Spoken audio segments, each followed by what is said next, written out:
and welcome to Atop the Fourth Wall, where bad comics burn. Patreon-sponsored review time again, so let's talk about a great movie. Tremors. You know what's funny to me? When you get right down to it, there aren't a lot of long-running monster movie series. Horror movie series, yes. Superhero franchises, well, duh.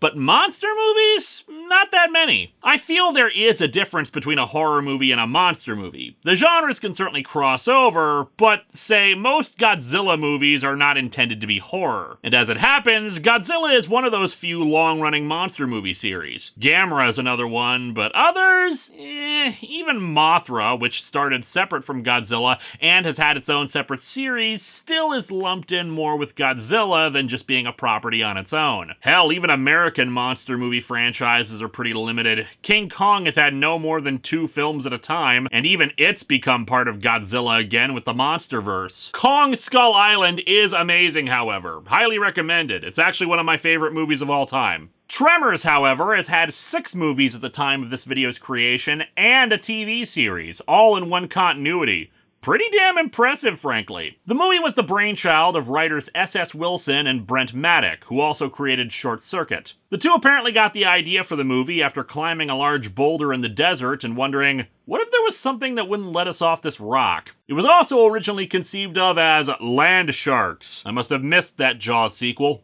But the name was changed due to the popular Saturday Night Live sketch of the same name. Although now I just think of a Tremors sequel where Burt Gummer is tricked into letting a graboid in after it offers a candygram at the door. But what of Tremors itself? It's been a bit since I watched it, so are there areas that I feel it could be improved? Well, let's dig into Tremors and find out. Especially after it pulls me under and eats me because I dug into it.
We open on Kevin Bacon taking a piss off a cliff, which when you think about it is probably the entire reason why this movie is happening. This is why you go to the bathroom before you go on a trip. Kevin Bacon plays Val, who wants to wake up his buddy Earl. Earl is played by character actor Fred Ward, who's been in a ton of stuff, but I personally know him best as playing the title role in Remo Williams' The Adventure Begins. That's right, he played The Adventure.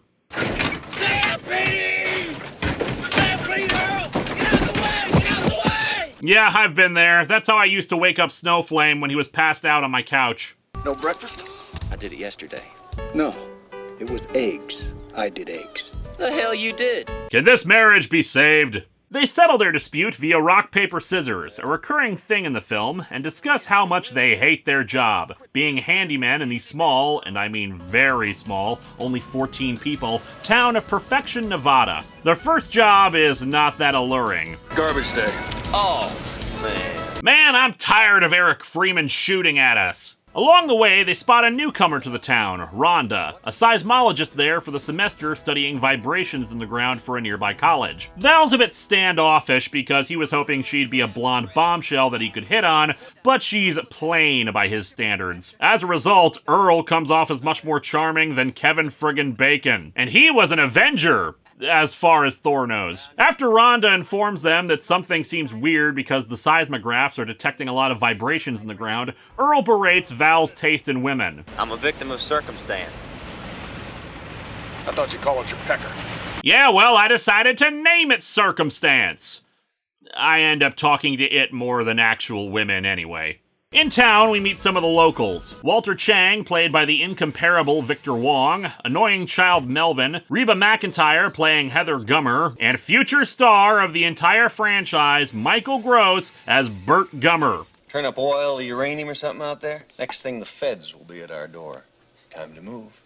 Eminent domain. Definitely something to be concerned about. Usually the government has to compensate with the value of the land it's seizing, and, well, let's face it, this place would need Burt to give the government money for it to have any value. Nearby, the ground begins shaking as Rhonda buries some new seismographs. She gets stalked by the evil dead for a minute, but she leaves before noticing it. Elsewhere, Val and Earl are working hard. Cocktail? You bet. Oh, so this is what happened to James Sunderland after he escaped Silent Hill. The two talk about how much they hate doing this kind of dirty work and how they want to leave perfection, and after they get the contents of a septic tank blown in their faces, they decide that maybe now's the time to leave for greener pastures. However, on their way out, they spot an old man from town up on some electrical lines. After losing another rock, paper, scissors match, Val climbs up to get him. I just wanted free cable. The town doctor surmises that he died of dehydration. For some reason, he was afraid to climb down the pole for 3 entire days, despite him even having a rifle with him. And he's not the last casualty, as an old farmer soon gets pulled underground and his sheep are slaughtered. The remains of the sheep are discovered by Val and Earl as they once again try to leave, but also spot the farmer's hat. Melvin buried me like this! Help!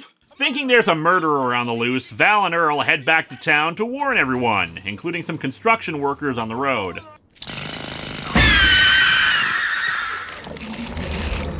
Oh no, it's Mood Slime! Someone call the Ghostbusters! The construction workers are killed and a rock slide results, blocking off the road. Val and Earl attempt to call the authorities in nearby Bixby, but the phone is out. Their attempt to just head to Bixby directly, though, fails thanks to the rock slide. Is there some higher force at work here? Craning your head in the wrong direction, Earl. The truck gets stuck as they turn around, but they're able to make it back to town to tell them of the rock slide, and discover that something had grabbed hold of the car. It resembles a snake, though Burt speculates that to take out all those sheep there had to have been more than one. That night, another older couple, the doctor and his wife, are killed by the creatures. This is a weird remake of Logan's Run. Back in town, Burt suggests setting up perimeters and preparing for an assault on the town by the creatures, giving us some more character bits. He and Heather are survivalists, eagerly ready for World War III and the government coming to take their guns and blah blah blah, but fortunately this is a movie where that kind of trait is actually really useful because they're the most sensible and well prepared for some kind of attack. That being said, they're not entirely certain what it is they're fighting, and they're still on their own.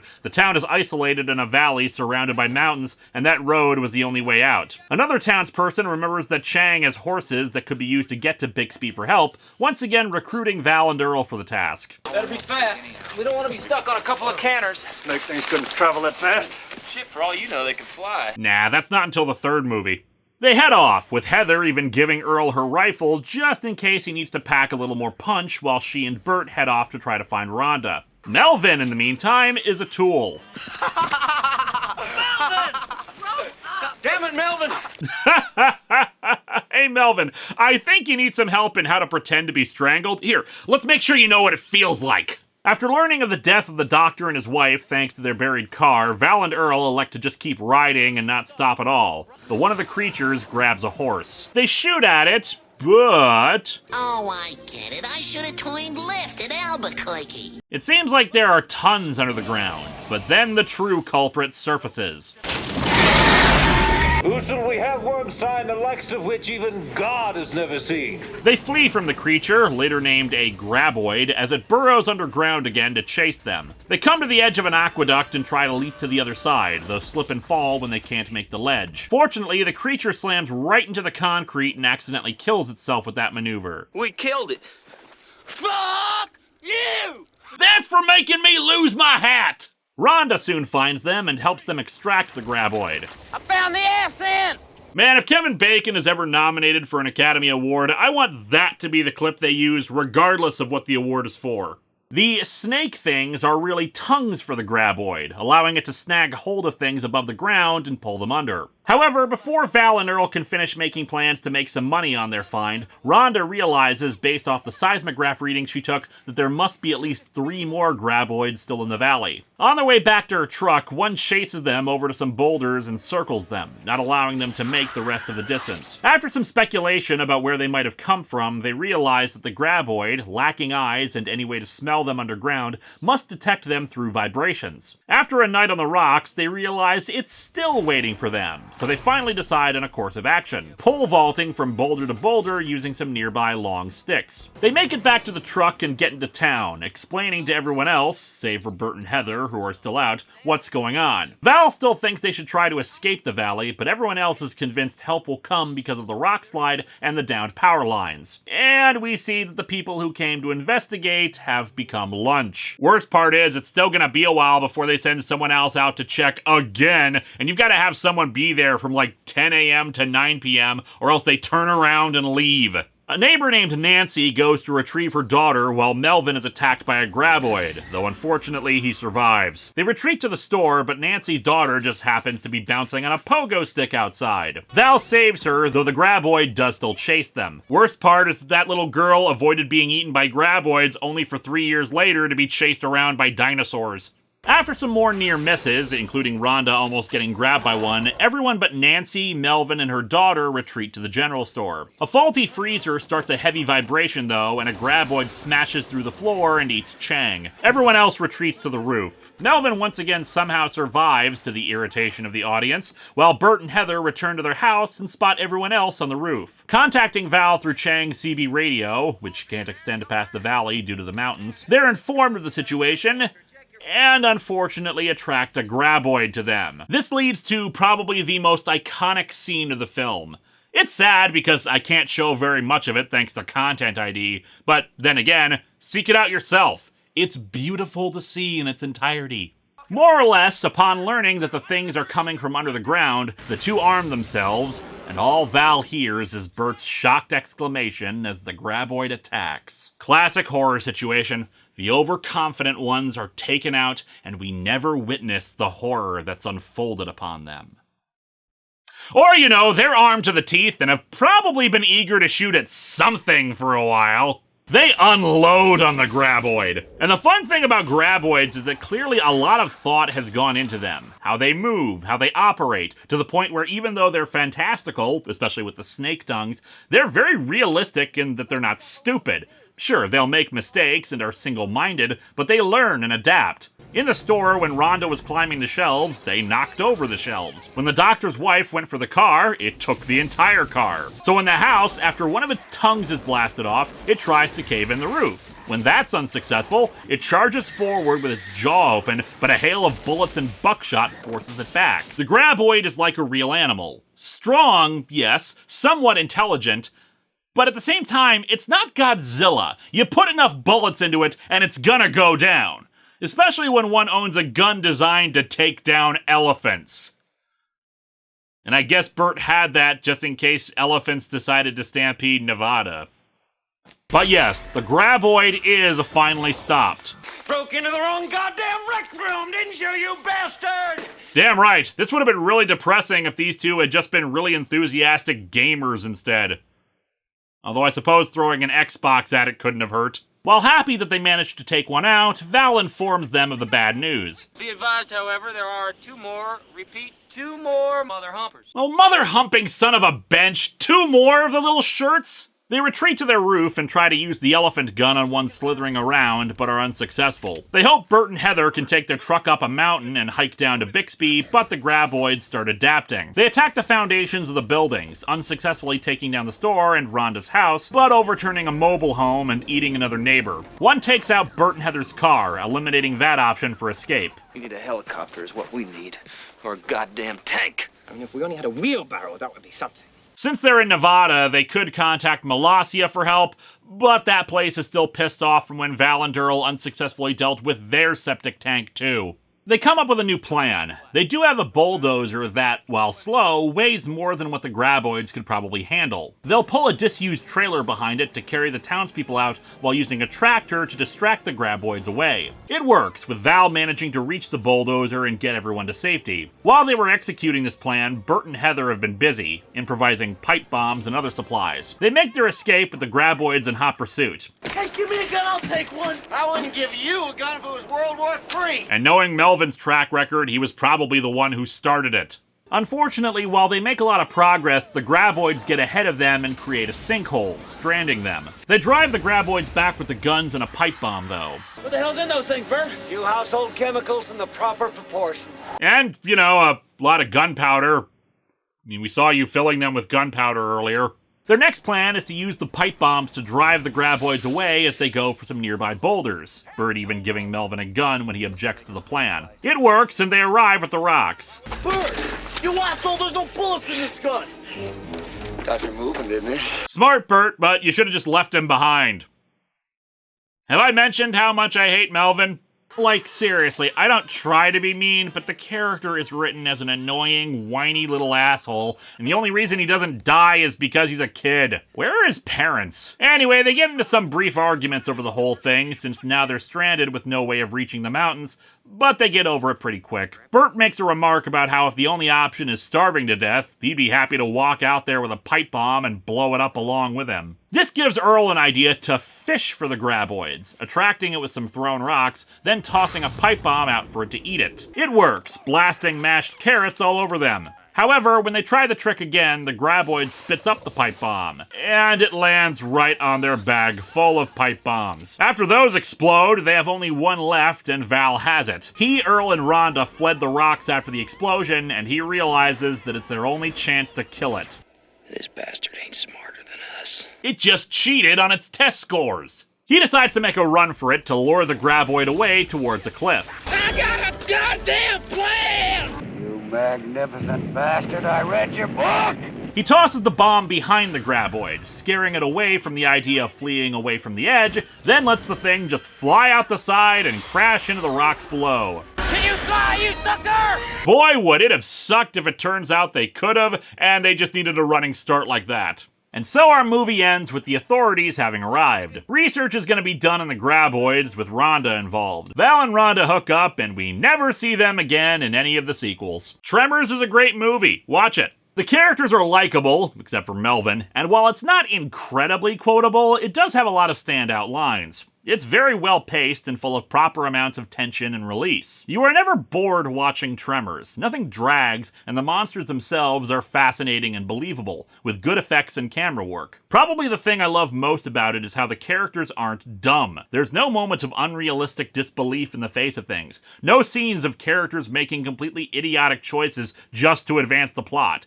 Each step of it escalates as the characters use their brains to try to outwit their foes, who are able to match them after each major encounter. And while I insult Melvin, he becomes more tolerable in the final act by virtue of not trying to play as many pranks or stuff like that when the situation is right on top of them. It's a shame the movie didn't do as well at the box office. While it turned a profit, it was below what they had hoped for, thus relegating the series to direct-to-video sequels for the rest of its life. Next time, back to the Ultimate Universe as we take stock of what new and old poses that Greg Land traces in Ultimate Power number 5.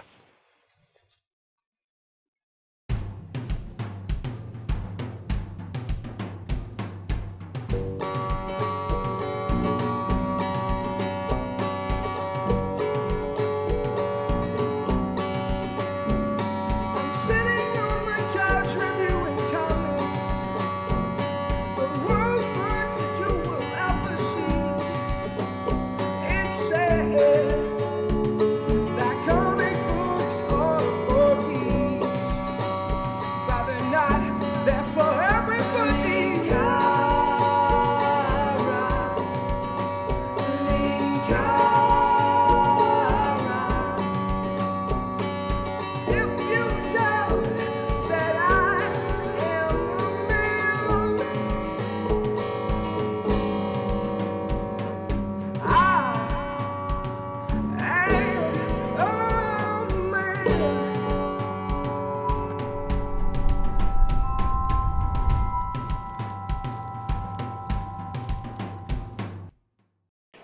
That means we're stuck.